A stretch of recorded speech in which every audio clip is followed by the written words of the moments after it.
Hi fellow airbrushers, welcome back to the channel and welcome to episode 3 on the portrait. I left you off in episode 2, we got to this stage here. We started dropping the blacks in and I had issues with the micron, and basically the only issue I had with the micron was I was using the illustration. It was really warm in here.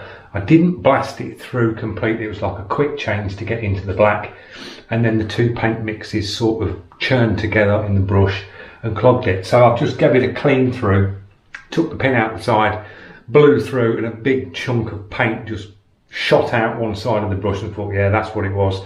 Quick blast through the water and a bit of thinners, cleaned it through, job done, we are good to go. So we're going to move on and get this one finished in this episode. So the first thing I'm going to work on is on this piece here. We've got some more darks. We've got some more sort of black outlines on this hair coming down a little bit here. Then we've got some more darks around the face. So we're going to go back in with the illustration mix with the orange. And we're going to go over again, because this is a transparent. You put the next layer on, it'll just tone it back and keep toning it and toning it back. And then we can do the masking off. I'm basically going to mask off. The main piece I'm going to mask off is round this piece here. The rest of it I'm just going to put in with a shield and spray away from the shield to get this sort of background in on these pieces. But the main thing I'm just going to shield off is the sort of headpiece there on the Statue of Liberty bit at the top. So nice and straightforward. Paint, I've got it mixed up. I've got a little fresh batch mixed in some plastic cups. I did that off camera. We're going to use the electric eraser. I'm going to use a scalpel as well, because on the actual top of the mask there's a real sharp line here. So I'll drop that in once we get the darks in to both sides of that, and drop the highlight there. Nothing else changes. If you watch part 2, same sort of process. We're just going to go back in, use the shields. So I've got the Melee shields, the old ones that I've got. I left a link in yesterday's video to a site where you can pick up all the art tool shields from. Really good site, do some cool stuff as well, do brushes, everything to do with airbrush basically on that page, but they do some really good stencils. So I'm going to have to pick some new ones up because these are looking a bit tired now. They're really thick with paint, but they'll get the job done, they do last.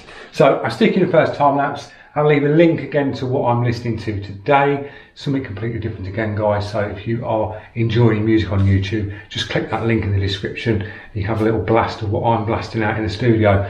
When you see this on camera and I'm filming, they're just YouTube music that you get with the library that I just put in between the time lapses. It's not exactly what I'm listening to, something completely different.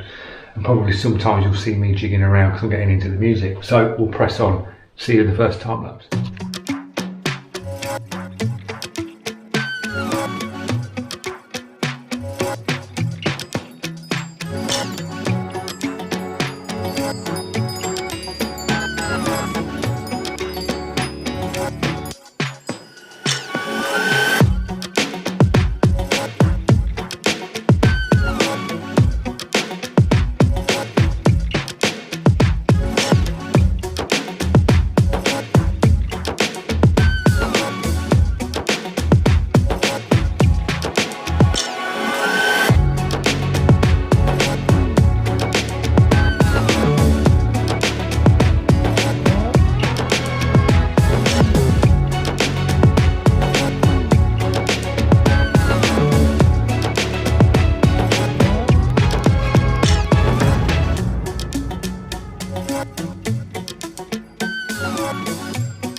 Right guys, a little pause. I didn't even mask out the top. There's no need, because on this actual picture you've got a lot of overspray over these points anyway, and I'm going to go in now with the black and drop the black, because there's a black line on these points, around these points here, and that will then just sharpen these off. But there's a lot of patchy overspray. Bringing this picture, there's a lot of patchy overspray. So I've just gone round with the illustration, done another pass on all the darks all round here. Going to go back in with some black now and just sharpen up the black areas again, bits on the hair, bits around here. Coming around on the mask, it's a little bit darker around here, back in again here. Going to use the golden high flow black because I'm struggling with the FW. I think this is very old, and I'm thinning it and it's just not flowing really good through the micron. It's like stop start, stop start, and I keep going to the side. As you can see, that's covered in black and it's just not flowing right. I think I need to get a new one of these because it's very grainy on the bottom. May need straining.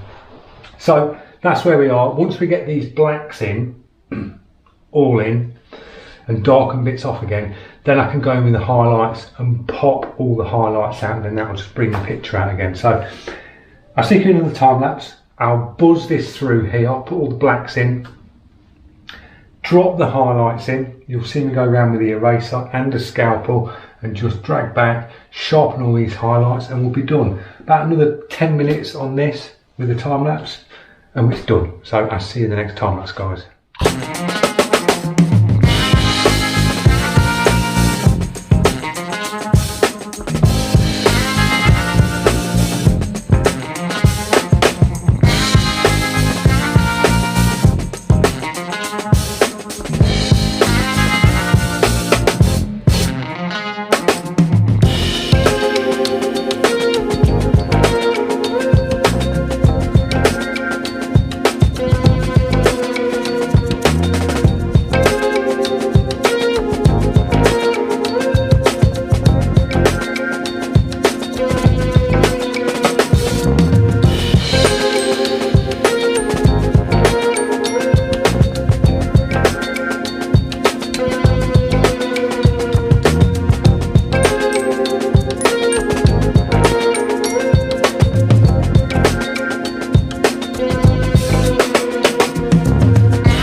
There you go. In that time lapse, you see we just dropped the blacks in and just blacked out round here to the image, and then I went in with an eraser, knocking bits back with an eraser, and then the sharp edges, like the very sharp bit on top of the mask, scalpel, just pulled along, got a nice sharp line, a couple of sharp lines on here, added a couple of bits in the hair, and that's it. Nice and simple background.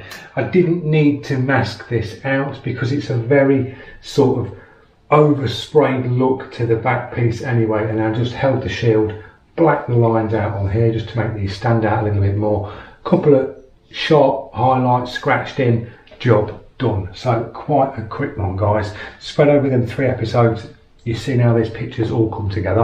I hope you've enjoyed it and picked some tips up along the way. Just take your time, go in nice and light as we did on the start, and either work from the middle, put that in, or pencil your outline out, mask the inside out, drop your background in first, however you want to do it, guys, and start wherever you want to start on your picture. I usually start if I'm doing a portrait, and I've got this one, you see me sort of start around here and just started to dust in the shape and get like the forms of the face where the shading is, and then just work from that. Concentrate on your reference, try and home in on a certain piece, and this will get your skills better when you're looking across at a reference to a piece of artwork. If it takes you an hour to paint the bullet, so be it. It's practice and you are progressing. Move on to the next piece, spend a bit of time on that, move on, spend a bit of time, and you just work round. So it can be quite overwhelming when you look at a piece of artwork and go, oh my God, how on earth am I going to paint that? Because that's exactly how I used to look at artwork and think, I don't know where to start. I didn't know where to go. I had no lessons.